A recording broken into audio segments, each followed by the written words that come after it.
சொத்தெல்லாம் எடுத்து உன் சின்ன மருமவன் சின்ன மருவனுக்கு சொந்தக்காரனுக்கு எல்லாம் அள்ளி அள்ளி கொடுத்துட்டா மிச்சம் என்ன இருக்கும்?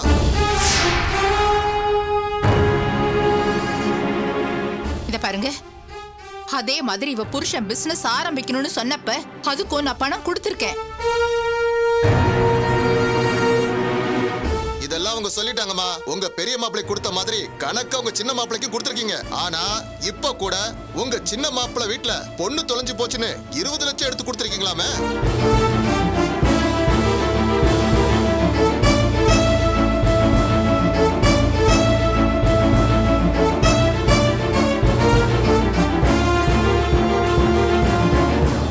இதுக்கு முன்னாடி கூட உங்க சின்ன மாப்பிள்ளையோட மச்சானுக்கு பிசினஸ் ஆரம்பிக்கணும்னு பணம் கொடுத்தீங்களா இல்லையா?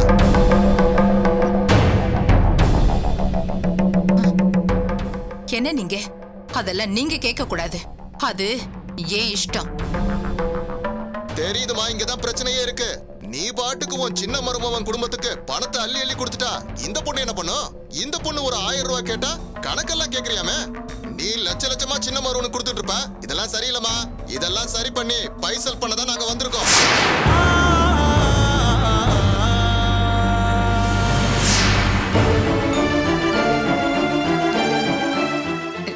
பாருங்க, நான் கொஞ்சம் பேசட்டுங்களா? ஏமா, நாங்க இத்தனை ஆம்பளைங்க வந்திருக்கோம், எங்களை எல்லாம் மனுஷனா தெரியலையா? நீ பஞ்சாயத்து பேசி தீர்த்து வச்சிருவியா? எங்க பேசு பாப்போம். நல்லா கேளுங்க. பேசுமா, நீ தான் பெரிய நாட்டாமையாச்சே, வந்து பேசுமா.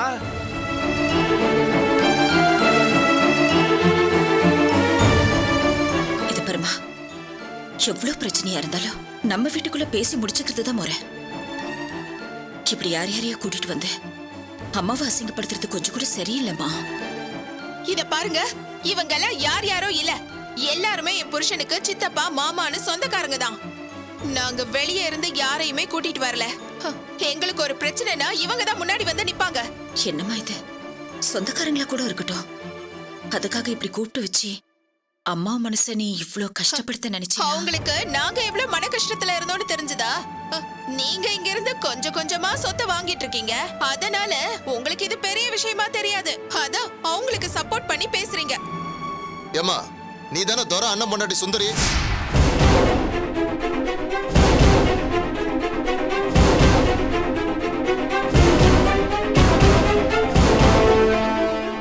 உன் புத்தியம் எப்படி இருக்கு? இது ஒரு தொழிலாவே வச்சிருக்கியா நீ?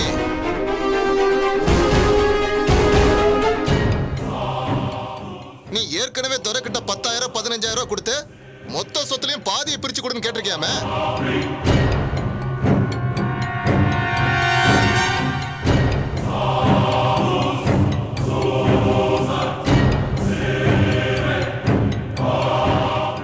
பாவம் அந்த துரை என்கிட்ட வந்து புலம்பிட்டு இருக்காரு.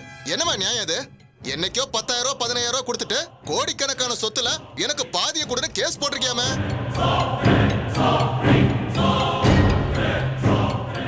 இங்க வந்து பார்த்தா உன் பையன் இங்க கொடுத்துட்டு இங்க இருக்கிற சொத்துல கொஞ்சம் கொஞ்சமா அடிச்சிட்டு போலான்னு பாக்குற. என்ன புத்திமா உன் புத்தி? யோ, யார்கிட்ட என்ன பேசிட்டு இருக்க? நிறுத்தியா? நட்ராஜ், நான் வந்ததுல இருந்து பாத்துட்டு இருக்க, நீ பாட்டு ஏதோ பேசிட்டே போயிட்டு இருக்க. எங்க அம்மாக்கு புத்தி இருக்கான்னு கேக்குற? நட்ராஜ், அடிச்சு சாவுச்சு.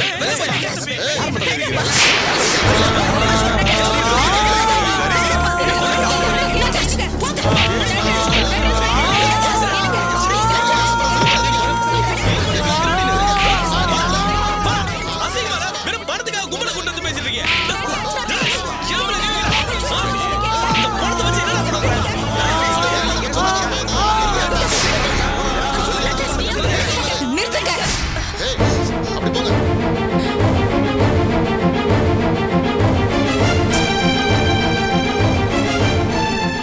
சந்தோஷமாடி, இப்போ உனக்கு சந்தோஷமா? எங்கேயோ தெருவுல கடந்த உங்களை இந்த வீட்டுக்கு கூட்டிட்டு வந்தது யார் தெரியுமா? சுந்தரியும் அவ பிள்ளையும் தான்.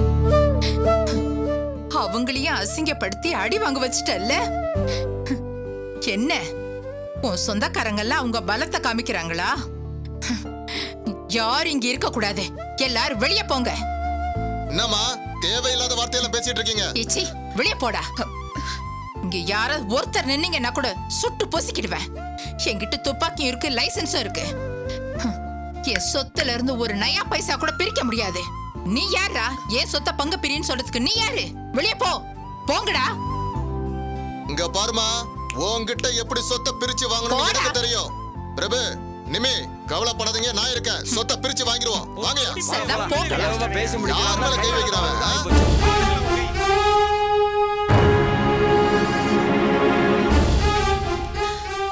நீங்க உட்காருங்க சம்பந்திமா. வேண்டாம் சுந்தரி.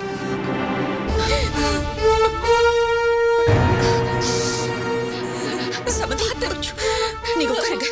முதல்ல உட்காருங்க. என்ன சித்தா? எனக்கு உள்ள போங்க. அம்மா என்னமாச்சு? அத்தை, தண்ணி ஏதாவது குடிக்க. பாருங்க, இங்க இவ்வளவு நடந்திருக்கு. எப்படி போறாங்கன்னு பாருங்க. இவ்வளவு போய் என் வயித்துல சுமந்தேனே. அழாதீங்கம்மா, வாங்க ஆஸ்பத்திரிக்கு போலாம். இல்லன்னா இப்படியே செத்துடுறேன். ஏமா இப்படி எல்லாம் பேசுறீங்க? சுந்தரி, தயவு செஞ்சு நீ என்ன மன்னிச்சு. என்ன சம்மந்தி இப்படி எல்லாம் பேசுறீங்க? மன்னிச்சிடுங்க. என்ன தேதலாம்? உங்க கஷ்டம் எல்லாம் எங்களுக்கு புரியுது அத்தை. ஆனா நிம்மிய பிரபுவும் ஏன் இவ்வளவு கேவலமா நடந்துக்கிறாங்கன்னு தான் எனக்கு புரியவே மாட்டேங்குது. அவங்க தான் உங்களை இவ்வளவு கஷ்டப்படுத்துறாங்கன்னா நாங்களும் இங்க இருந்து உங்களை கஷ்டப்படுத்த விரும்பல. நாங்க கிளம்புறோம். எப்படிப்பா இந்த நேரத்துல எப்படி விட்டு போறது? அம்மா, நம்ம இருந்தா இன்னும் அவங்களுக்கு தான் கஷ்டம். வேணாம் சுந்தரி, நீ இங்க இருந்தன்னா உன் மேலே அவங்க வீணா பழிய போட்டுருவாங்க. உனக்கு எதுக்கு கஷ்டம்? கிளம்பு. திவ்யா, நீ அத்தைய பத்திரமா பாத்துக்கோ. அம்மா, கிளம்பலாம். சரி, வரோம். வர சம்பந்தி. பாத்துக்குமா அம்மாவை? சரிங்க.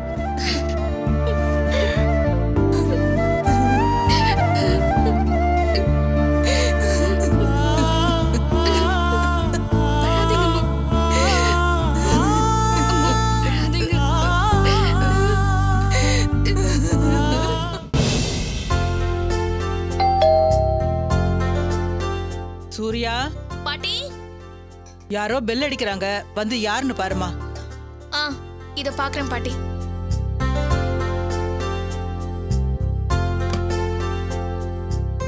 நீங்க? நான் அட்வொகேட்மா, கேஸ் விஷயமா பேச வந்திருக்கேன். சரி, வாங்க உள்ள வாங்க. அம்மா, நட்ராஜ், லாயர் வந்திருக்காரு பாரு. லாயரா? வணக்கம் தம்பி.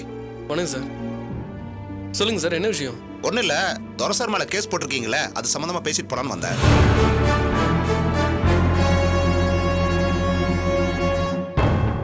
அதான் கோர்ட்ல கேஸ் நடந்துட்டு இருக்கே. அப்புறம் என்ன சார், நீங்க அங்க வந்து கோர்ட்ல எல்லாத்தையும் பேசிங்க. தம்பி, இது சிவில் கேஸ், சொத்து வழக்கு, எப்படி வேணாலும் முடியும்பா. சார், நான் தான் உங்களை கோர்ட்ல பேசிக்கங்கன்னு சொல்றேன்ல. நீங்க மட்டும் முடிவு பண்ணா எப்படிப்பா? சூர்யா மதி கிட்ட கேட்டு சொல்லுங்க. சார், இங்க நான் என்ன சொல்றேனோ அதை தான் அவங்களும் கேட்பாங்க. நீங்க இப்ப கிளம்புங்க. தம்பி, நான் சொல்றத கொஞ்சம் கேளுங்க, புரிஞ்சுக்கங்க.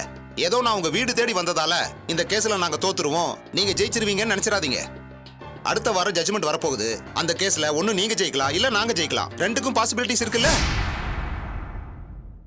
உடனே சொத்தெல்லாம் உங்க கைக்கு வந்துரும், துரை எல்லாத்துக்கும் மடங்கி போயிருவாருன்னு நினைச்சிடாதீங்க. அதுக்கப்புறம் நாங்க ஹைகோர்ட் போவோம், சுப்ரீம் கோர்ட் போவோம். பெரிய பிரச்சனைகளா இருக்கு.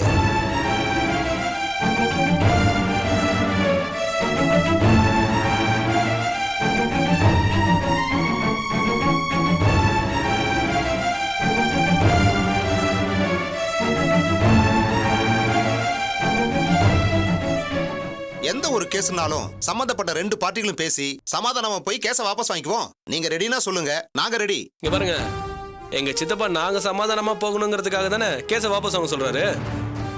அதுக்கெல்லாம் நாங்க தயார் இல்லைங்க. நான் அதை சொல்லவில்லை நடராஜ். நீங்க உங்க சித்தப்பா மேல கேஸ் கொடுத்திருக்கீங்க. எப்பவோ உங்க அப்பா ஒரு 50,000 ரூபாய் பணம் கொடுத்திருக்காரு. இப்ப சொத்துல சரி பாதி வேணும்னு கேக்குறீங்க. இது முனிசிபல் கோர்ட்டு, கீழ் கோர்ட்டு, மேல் கோர்ட்டு, சுப்ரீம் கோர்ட்டு, அந்த கோர்ட்டு, இந்த கோர்ட்டுன்னு போயிட்டு வரதுக்குள்ள உங்களுக்கு இல்ல உங்க பேர பேத்திகளுக்கு கூட வயசாகி போயிடும். அதுக்காக தான் சொல்றேன், ரெண்டு பேரும் சமாதானமா பேசி முடிச்சுக்கலாம். என்ன சொல்றீங்க?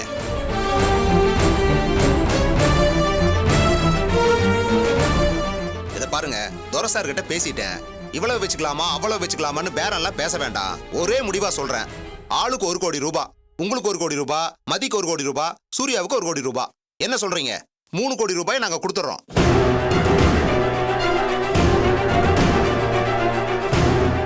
என்னடா இவ்வளவு கீழறங்கி வந்துட்டாங்களே, கொஞ்சம் சேர்த்தி வாங்கலாம்னு மட்டும் நினைச்சிடாதீங்க. இதுதான் ஃபைனல்.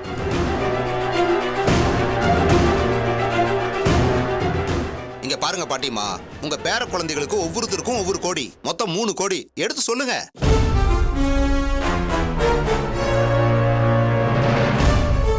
நல்லா யோசிச்சு பாருங்க. வெறும் 50,000 ரூபாய் கொடுத்துட்டு 3 கோடி ரூபாய் கிடைக்குது. வாங்கிட்டு போயிட்டீங்கன்னா பிரச்சனை சுமூகமா முடிச்சிடும்.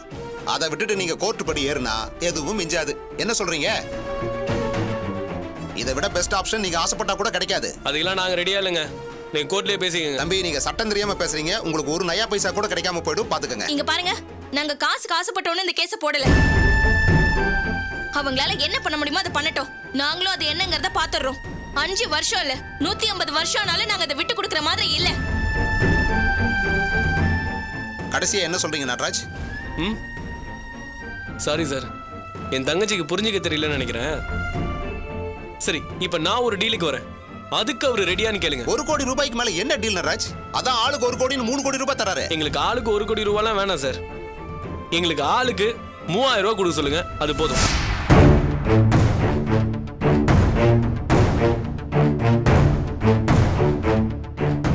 என்ன சார் பாக்குறீங்க? பாருங்க, எனக்கு ஒரு 3000, அப்புறம் எங்க அக்காவுக்கு ஒரு 3000, என் தங்கச்சிக்கு ஒரு 3000, ஆளுக்கு 3000 கொடுக்க சொல்லுங்க. அதை கொடுப்பாரா முதல்ல கேளுங்க. 3 கோடி ரூபாய் தரேன்னு சொல்றாரு, நீங்க ஆளுக்கு 3000 போதுங்கிறீங்க. அவரை முதல்ல ஆளுக்கு 3000 கொடுத்துட்டு பேச சொல்லுங்க. ஆனா கொடுத்ததுக்கு அப்புறம் எங்க அம்மா கால்ல விழுந்து எங்க சித்தப்பா நான் செஞ்சதெல்லாம் தப்பு, என்ன மன்னிச்சுக்கங்க அண்ணின்னு கதறணும். அதை செய்வாரான்னு கேட்டு சொல்லுங்க.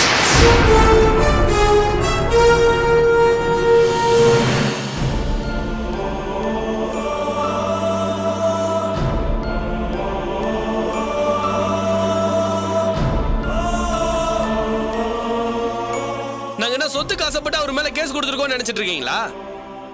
உங்க காசெல்லாம் தூக்கிட்டு போய் குப்பையில போடுங்க சார். முதல்ல அவரை இங்க வந்து நான் செஞ்சதெல்லாம் தப்புன்னு எங்க அம்மா கால்ல விழுந்து மன்னிப்பு கேட்க சொல்லுங்க. அப்புறம் நாங்க தர லட்சம் கோடி எல்லாத்தையும் பொறிட்டு போக சொல்லுங்க. அவரை வந்துட்டாரு கோடி அது இதுன்னு போயா. என்ன சார், கேஸ வாபஸ் வாங்கணும்னு பேசிட்டு இருக்கீங்க? நாங்க என்ன காசுப்பட்டு தான் கேஸ் போட்டோம்னு நினைச்சிட்டு இருக்கீங்களா? நட்ராஜ் சொன்ன மாதிரி வந்து எங்க அம்மா கால்ல விழுந்து மன்னிப்பு கேட்கட்டும். அதுக்கப்புறம் கேஸ வாபஸ் வாங்குறத பத்தி எல்லாம் பேசலாம். அதை விட்டுட்டு சும்மா இங்க நின்று பேசிட்டு இருக்காதீங்க. போங்க சார். வந்துட்டாங்க காசு தரத்துக்கு 1 கோடி 2 கோடின்னு. யாருக்கு வேணும் உங்க காசெல்லாம்?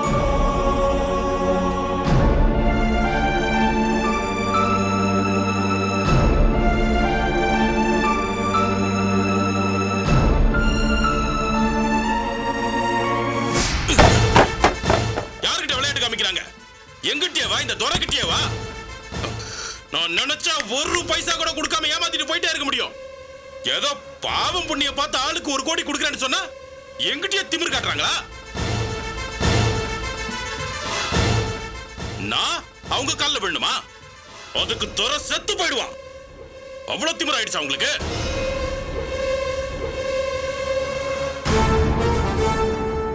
இப்ப புரியுதா? இதுக்குதான் உங்ககிட்ட காம்ப்ரமைஸ் வேணாம்னு சொன்னேன். இல்ல சார், நான் என்ன சொல்றேன்னா, பேசாதயா நீ. அந்த பொம்பளை கால்ல போய் என்ன வேணும் சொல்றியா நீ? இல்ல சார், காம்ப்ரமைஸ் கொடுக்கறதுன்னா இவ்வளவு கொடுக்கலாம் அவ்வளவு கொடுக்கலாம்னு சொல்லலாம் சார். அவங்க கால்ல விழறதும் விழாம இருக்கிறதும் உங்க குடும்ப பிரச்சனை சார். நிறுத்தியா? நான் நினைச்சிருந்தா அவங்களை என்னைக்கே ஒண்ணு இல்லாம பண்ணிருப்பேன். பாவம் என்னோட அண்ணன் பிள்ளைங்களாச்சேன்னு போனா போதுன்னு விட்டா இவ்ளோ பேசுறாங்களா அவங்க?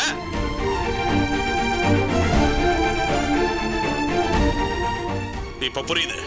அந்த சுந்தரின் ஒருத்தி உயிரோட இருக்கிறதுனால தானே இந்த சொத்து பிரச்சனை. அவளையே இல்லாம ஆக்கிட்டேன்னா சார், எதுக்கு சார் தேவையில்லாதெல்லாம் பேசுறீங்க? பார், என்ன நினைச்சிட்டு இருக்காங்க? என்னோட பொறுமைக்கும் ஒரு அளவு இருக்கு. அனாவசியமா ஆத்திரத்தை கிளப்பி விட்டாங்கன்னா ஒண்ணும் இல்லாம பண்ணிடுவேன். சார், நான் சொல்றது கேளுங்க. இப்பவும் பிரச்சனை ஒண்ணு இல்ல. சொத்துல உடனே நாம பங்கு தர போறது இல்ல. மேல அப்பீலுக்கு போனா நம்ம ஸ்டே வாங்கிடலாம். அதுக்கப்புறம் என்ன ஆனாலும் பாத்துக்கலாம் சார். எப்படியா இருந்தாலும் அதான் தீர்ப்புன்னு சொல்றல. நான் சுந்தரியை கொன்னுறேன், அப்ப பிரச்சனை இல்லாம போகுது. சார், நான் சொல்றது கேளுங்க சார். நீங்க எதுக்கு இந்த மாதிரி எல்லாம் யோசிக்கிறீங்க? வேண்டாம் சார், இது சாதாரண சொத்து கேஸ். இத கிரிமினல் கேஸா மாத்திராதீங்க சார். பாரு, இந்த கேஸை எப்படி டீல் பண்ணணும்னு எனக்கு தெரியும். நீ கிளம்பியா? சார், திரும்பவும் சொல்றேன், இது ஈஸியா முடியற விஷயம். இத கிரிட்டிக்கல் கேஸா மாத்திராதீங்க சார். இந்த பாரியா, நீ வாதாடுறதுக்கு ஃபீஸ் கொடுத்துட்டல. இதுக்கப்புறம் என்ன பண்ணணும்னு எனக்கு தெரியும். இந்த துறையா அந்த சுந்தரியான் முடிவெடுக்க வேண்டிய நேரம் இது. இந்த துறை காலில் விழுந்துருவானா? கிளம்பியா? கிளம்பியா? சார், அப்போ நான் வரேன் சார்.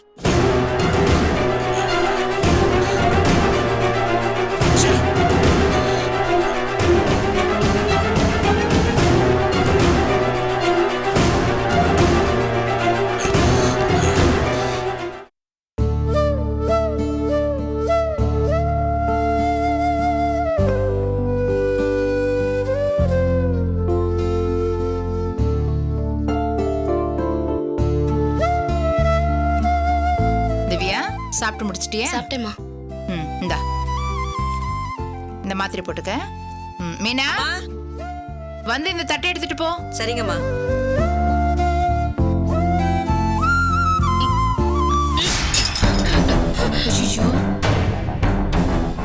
அம்மா மன்னிச்சிருங்கம்மா, தெரியாம விழுந்துருச்சுமா. சரி, நீ அதை உள்ள வச்சுட்டு இதை வந்து க்ளீன் பண்ணு. சரிங்கம்மா. ஏய் மீனா நில்லு.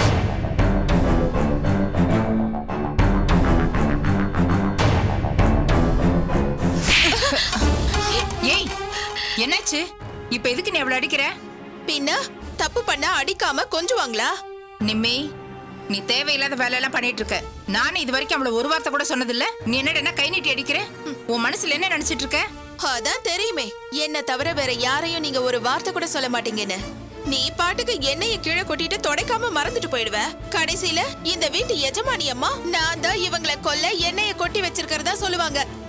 எல்லாம் முடிஞ்சதுக்கு அப்புறம் நீ வந்து சாரி தெரியாம கொட்டிடுச்சுன்னு சொல்லுவ, அப்படித்தானே?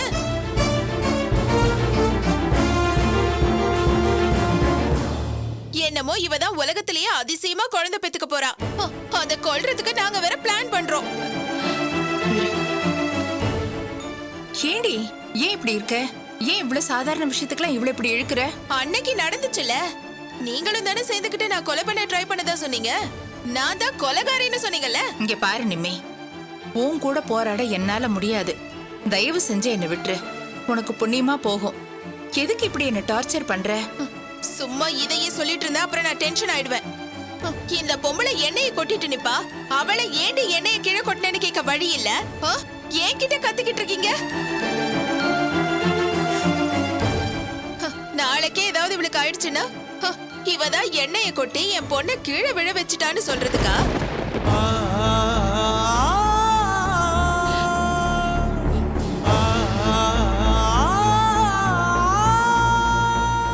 உன் மக மாசமா இருந்தா பத்திரமா பொட்டியில வச்சு போட்டி நீ பாத்துக்கோ. நீங்க என்ன வேணாலும் பண்ணுங்க, ஆனா என்ன இப்படி தொல்லை பண்ணிட்டு இருக்காதீங்க.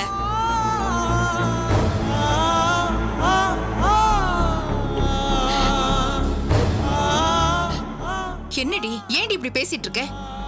உன்னை நான் என்னைக்கு தொல்லை பண்ணிருக்கேன்? நீயும் ஏன் பொண்ணு தானே? ஓ, அதனாலதான் என்ன இந்த வீட்டுக்குள்ளேயே வரவிடாம பண்ணீங்களோ? இத பார், அந்த தப்புக்கு தான் அன்னைக்கே மன்னிப்பு கேட்டுட்டேனே. அதுக்கப்புறம் உன்னை இங்க கூட்டிட்டு வந்தது இவளும் இவ புருஷனும் தானே. அத புரிஞ்சுக்காம இப்படி வாய்க்கு வந்த மாதிரி பேசிட்டு இருக்க. நினைச்சேன் இதத்தான் சொல்லி காட்டுவீங்கன்னு நினைச்சேன். அதே மாதிரி சொல்லிட்டீங்கல்ல.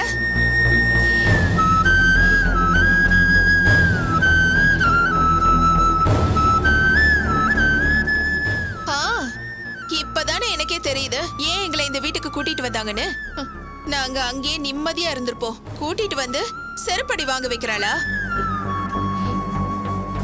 உன்கிட்ட என்ன வில்லி மாதிரி போக்கஸ் பண்ணி காட்டுறதுக்காக அவ்வளவு நடிப்பு. குழந்தை மாதிரி முகத்தை வச்சுக்கிட்டு ஏமாத்தி ஏமாத்தி எங்களை இந்த வீட்டுக்கு கூட்டிட்டு வந்துட்டா.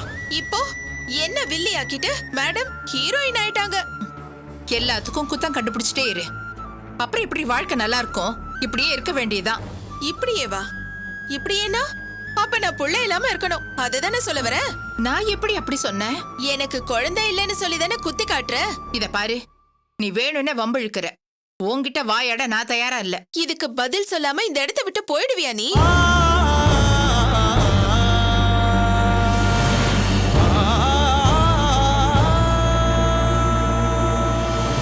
உன் சின்ன மக புள்ள பெத்துக்க போறான்னா அத உன்னோட வச்சுக்க வேண்டியதானே. எனக்கு புள்ள இல்லைன்னு ஏன் குத்தி காட்டுற? புள்ள பெத்துக்கிறது என்ன சாதனையா? உலகத்துல யாருமே புள்ள பெத்துக்கல பாரு, இவ மட்டும்தான் புள்ள பெத்துக்க போறாளா?